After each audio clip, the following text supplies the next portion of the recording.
Hello everyone, welcome to Defense Studies. So today again we'll be discussing a very important topic for your CAPF paper 2 preparation. इससे पहले भी हमने दो topic आपके discuss किए हैं, जैसे counter terrorism measures in Jammu and Kashmir, और साथ में एक और इम्पोर्टेंट टॉपिक कल डिस्कस किया था जो कि सस्टेनेबल इकोनॉमिक ग्रोथ। आज जो टॉपिक हम डिस्कस करने वाले हैं वो है सेफ्टी नेट फॉर फार्मर्स। तो इंडियन एग्रीकल्चर बहुत इंपॉर्टेंट टॉपिक है आपके सीएपीएफ के लिए। जैसे हमें सबसे पहले डिकोड करना चाहिए कि आपके सीएपीएफ के अंदर कौन कौन से एग्रीकल्चर के क्वेश्चन आए हुए हैं। जैसे आप देखेंगे 2014 के अंदर impact of climate change on agriculture, ये आपका क्वेश्चन आया है। टॉपिक नंबर 9 अगर आप इसमें देखेंगे, topic number 9, here you will see the impact of climate change on agriculture and cropping pattern in India. Thereafter you will see farmers suicide in India, a sign of impending disaster. Thereafter you will see farm waiver is populistic and myopic, strategy change needed. And thereafter you will see sustainable farming is the need of the hour, then rhetorical promises. ये चार topic आपके agriculture से related है directly. Indirectly तो मैं बहुत चीज़ें इससे कनेक्ट कर दूंगा। Cleaning and connecting the reverse को भी मैं एग्रीकल्चर से कनेक्ट कर सकता हूँ एक डायमेंशंस के लिए। तो agriculture is very important theme for CAPF paper 2।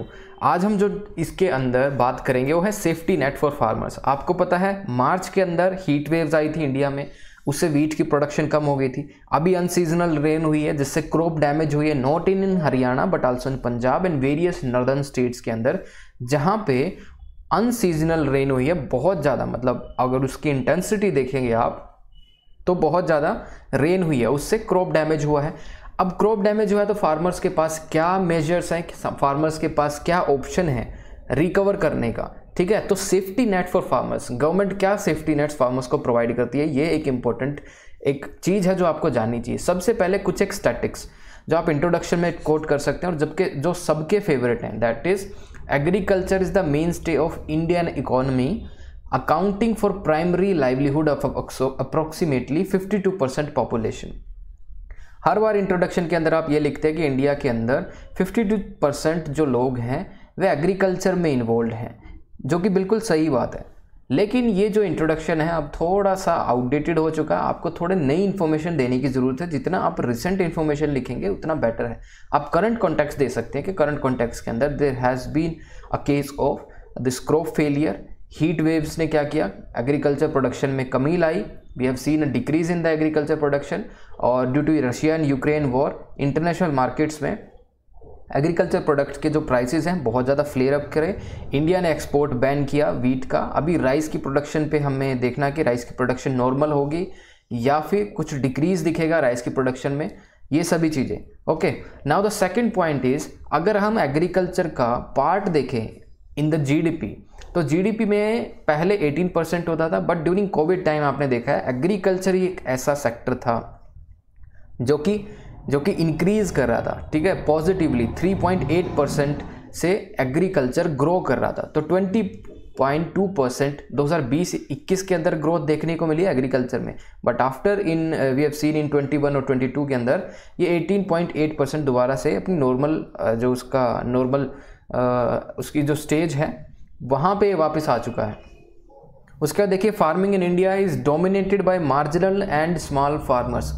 इसका मतलब है इंडियन एग्रीकल्चर की कुछ कैरेक्टरिस्टिक्स है कि इंडियन एग्रीकल्चर के अंदर कौन कौन से लोग इन्वॉल्व हैं, किस तरह के लोग इन्वॉल्व हैं, क्या उनका एग्रीकल्चर के अंदर उनकी लैंड होल्डिंग्स क्या है, उनकी इनकम्स क्या है, किस एरिया में वो फार्मिंग करते हैं, किस तरह से वो फार्मिंग करते हैं, क्या वो मैकेनाइजेशन का यूज़ करते हैं, मशीन्स का यूज़ करते हैं, तो क्या उनकी इनपुट कॉस्ट है, ये सभी चीज़ें हैं ना, फीचर्स हैं हमारे इंडियन एग्रीकल्चर की। अब इंडियन एग्रीकल्चर का एक फीचर जो है जो कि बहुत इंपॉर्टेंट है वो है मार्जिनल एंड स्मॉल फार्मर्स की पॉपुलेशन बहुत ज़्यादा है, जो कि 86% ऐसे फार्मर हैं देश के अंदर जिनके पास लैंड होल्डिंग बहुत कम है, वो मार्जिनल एंड स्मॉल फार्मर्स हैं। अगर आप टोटल देखेंगे तो 86% of the farmers just holding around 47% of the crop area. बाकी के जो बचे 14% जो बिग फार्मर्स हैं उनके पास कितना एरिया बच गया, 53% उनके पास है। तो लैंड रिफॉर्म अगर आप देखेंगे तो अच्छे से इम्प्लीमेंट नहीं हुआ है। उसके बाद देखेंगे small farmers are generally economically impoverished earning only 39% of what medium holders earn and only 13% of large holders earn। ये भी इंपॉर्टेंट है कि स्मॉल फार्मर्स के पास इनकम इतनी अच्छी नहीं होती क्योंकि उनके पास ज़मीन छोटी है, फैमिली बड़ी है, लेकिन उसके साथ ही जो बड़े फार्मर्स हैं उनके पास ज़मीनें बहुत बड़ी हैं, उनके पास मशीन्स हैं, उनके पास लेबर्स हैं, उनके पास बहुत सारी टेक्निक्स है, ठीक है ना, मॉडर्न टेक्निक्स है, तो उन्हें प्रॉफिट ज़्यादा होता है, मार्केट इंटेलिजेंस उसके पास है, हर एक चीज़। तो इसके बाद देखेंगे आप condition of farmers as per the NSSO survey, जो नेशनल सैंपल सर्वे, उसकी फाइंडिंग अगर आप देखेंगे उसमें डायरेक्टली लिखा है कि 50.2% of agriculture household in India are in डेप्ट। अब जो आप मैंने आपसे एक टॉपिक शेयर किया था फार्मर सुसाइड, टॉपिक नंबर 8 देखिए, farmer suicide in India is sine of impending disaster. अब फार्मर सुसाइड क्यों करता है आपको पता है, ड्यू टू डेब्ट ट्रैप। उसके ऊपर एक प्रेशर होता है, अगर क्रॉप फेलियर हो गया सपोज और उसने उधार लिया किसी मनी लेंडर से, he will time and again push that particular farmers, और उसके साथ क्या करेगा, ज़बरदस्ती भी कर सकता है, बहुत सारी ऐसी चीज़ें हैं, उसके पास फिजिकल अब्यूसेस भी होते हैं, तो that basically forced farmer to take extreme steps. तो फार्मर सुसाइड जब होते हैं, अब देखते हैं दोबारा से कि कितने फार्मर्स ऐसे हैं जिनके ऊपर कुछ ना कुछ डेब्ट है, कि 50.2% of the agriculture household in India are in डेब्ट, और एवरेज हाउस होल्ड हैज़ डेब्ट equivalent to 60% of its annual income. अगर सपोज एक फार्मर जो है वो 1 लाख रुपए कमाता है सालाना, तो उसके पास 60,000 रुपये क्या है, डेब्ट है उसके ऊपर, वो उसको चुकाने में, तो ऑलरेडी ये क्या है, एक परपेचुअल इनडेप्टनेस हो जाती है, हमेशा वो डेप्ट में ही रहता है। उसके बाद देखेंगे द सर्वे आल्सो शोड, जो NSSO का सर्वे है, और क्या दिखाता है कि we have seen a increase in number of small farmers का जो नंबर है बढ़ता जा रहा है, क्योंकि आपको पता है फ्रेगमेंटेशन ऑफ लैंड होल्डिंग हो रहा है। अब जो पहले जॉइंट फैमिली होती थी, अब न्यूक्लियर फैमिलीज हो गई हैं, न्यूक्लियर फैमिली होने से फार्म साइज क्या हो रहे हैं, डिक्रीज हो रहे हैं। तो the average size of household ownership holding has declined to 0.859 hectare in 2013, further to 5.12 hectare in 2019। बहुत इंपॉर्टेंट है, NSSO की रिपोर्ट है ये। उसके बाद देखिए महात्मा गांधी, जो national rural employment guarantee act 2015 है, इससे क्या फ़ायदा है, these are the steps taken by the government. अगर एग्रीकल्चर में डिस्ट्रेस आता है, सपोज एग्रीकल्चर के अंदर डिस्ट्रेस है, मॉनसून टाइम से नहीं आया, क्रॉप फेलियर हो चुका है, और बहुत सारी ऐसी चीज़ें हैं, एग्रीकल्चर डिस्ट्रेस के अंदर है, लेकिन वो 50% जो पॉपुलेशन है, जो अराउंड 60% जो पॉपुलेशन जो एग्रीकल्चर से डायरेक्टली और इनडायरेक्टली एंगेज्ड है, उनका फिर कैसे आप सॉल्यूशन कर सकते हैं, उनको अल्टरनेटिव एम्प्लॉयमेंट अपॉर्चुनिटी कैसे दे सकते हैं। तो सरकार ने 2005 के अंदर Mahatma Gandhi National rural employment guarantee Act एक पास किया। उसके अंडर आप क्या कर सकते हो, you can demand 100 days of ways employment legal, so it's a legal right. First of all एक लीगल राइट है आपके पास, फार्मर्स के पास एक लीगल राइट होगा, ये कॉन्स्टिट्यूशनल राइट नहीं है, this is just an legal right. 100 दिन का काम आपको मिलेगा हर एक फाइनेंशियल ईयर में, 1 साल के अंदर, ठीक है। अगर कोई adult member of the family want to do unskilled labour, unskilled काम, इसमें ये इंपॉर्टेंट चीज़ है अनस्किल्ड, ये स्किल्ड नहीं है, अनस्किल्ड। ये आपका पेपर 1 में पूछा जा सकता है कि मनरेगा का एक क्वेश्चन आ सकता है करंट अफेयर का, कि इसमें सभी लोग एलिजिबल हैं, अनस्किल्ड काम जो करना चाहे और स्किल्ड काम करना जो चाहे वो नहीं है, ठीक है। सिर्फ अनस्किल्ड लेबर के लिए इसमें आपको 100 days का वर्क मिल सकता है, okay. In case of non offering of work, अगर आपने अप्लाई किया है मनरेगा के लिए, अगर आपको 15 से 20 दिन के अंदर आपको काम नहीं मिलता है, तो आपको जो भी अमाउंट एलिजिबल होगा वो आपको दिया जाएगा पर डे के हिसाब से। Now the next step taken by the government is the solid waste management work have led to cleaner villages. तो मैं ये बताता हूँ, मनरेगा के अंडर डिफरेंट काम होते हैं, जैसे सॉलिड वेस्ट मैनेजमेंट का वर्क हो गया, और लेक रीडेवलपमेंट का, पॉन्ड्स रीडेवलपमेंट का, एक्वीफायर रिचार्जिंग का विलेजेस के अंदर, ठीक है, रोड बिल्डिंग्स का, ठीक है, पंचायत हाउस बिल्डिंग का, गड्ढे खोदने का, ये सभी चीज़ें, ठीक है। तो ये आपके मनरेगा के अंडर ये डेवलपमेंट वर्क होता है वहाँ पे। अब मनरेगा के अंदर देखेंगे आप, ड्यूरिंग कोविड टाइम्स मनरेगा के अंदर जो डिमांड था वर्क का वो बहुत ज़्यादा बढ़ गया है।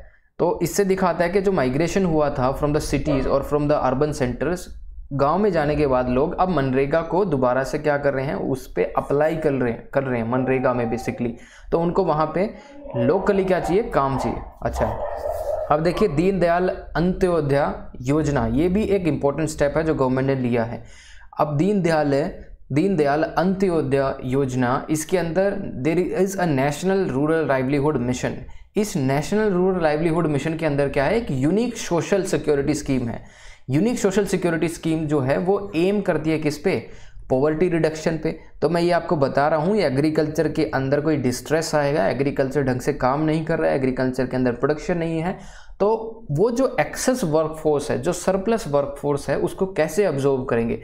एक तो मैंने आपको बता दिया एमजी नरेगा, उसके बाद बता दिया मैंने ये दीनदयाल अंत्योदय योजना, नेशनल रूरल लाइवलीहुड मिशन। इन लोगों को यहाँ पे काम मिल सकता है, ठीक है। This will help in reducing the poverty, this will help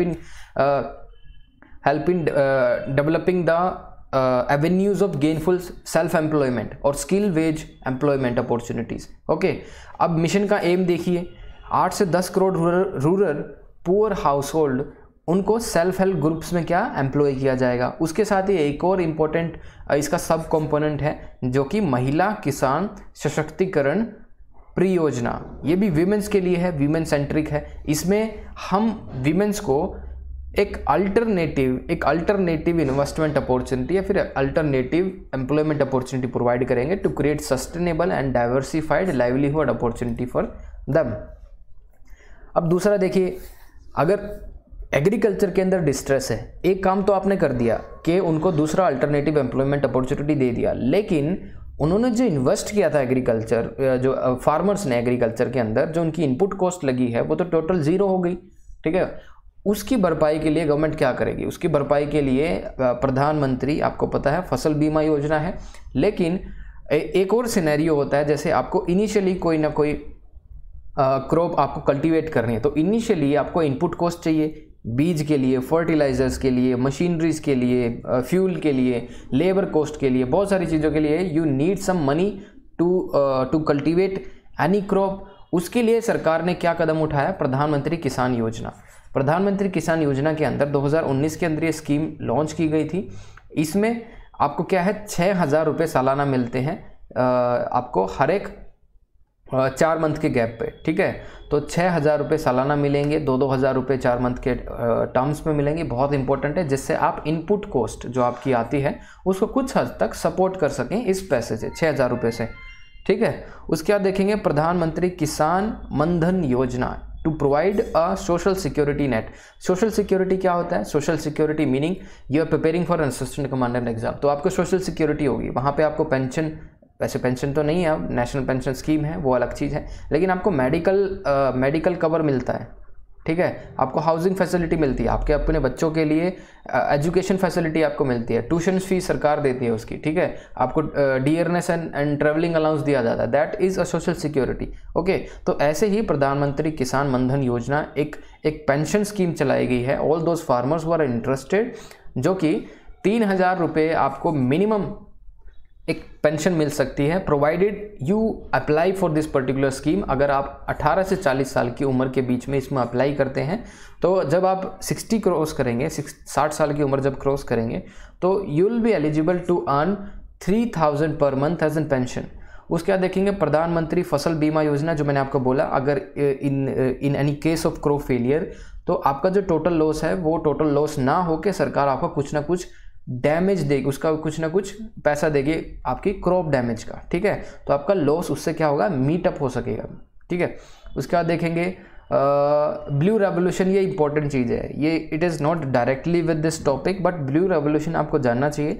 blue revolution is for fisheries को लेके हमारे इंडिया के अंदर क्या इंपॉर्टेंट चीज़ है, फिशरीज़ को लेके इंडिया में यू विल सी कि हमने बहुत सारी ऐसी इंपॉर्टेंट स्कीम्स बनाई हैं, जैसे प्रधानमंत्री मत्स्य संपदा योजना। उसके बाद देखेंगे blue revolution, integrated development and management of fisheries which has ended on 31 March 2020। So department of fisheries implemented A national scheme for welfare of fisherman.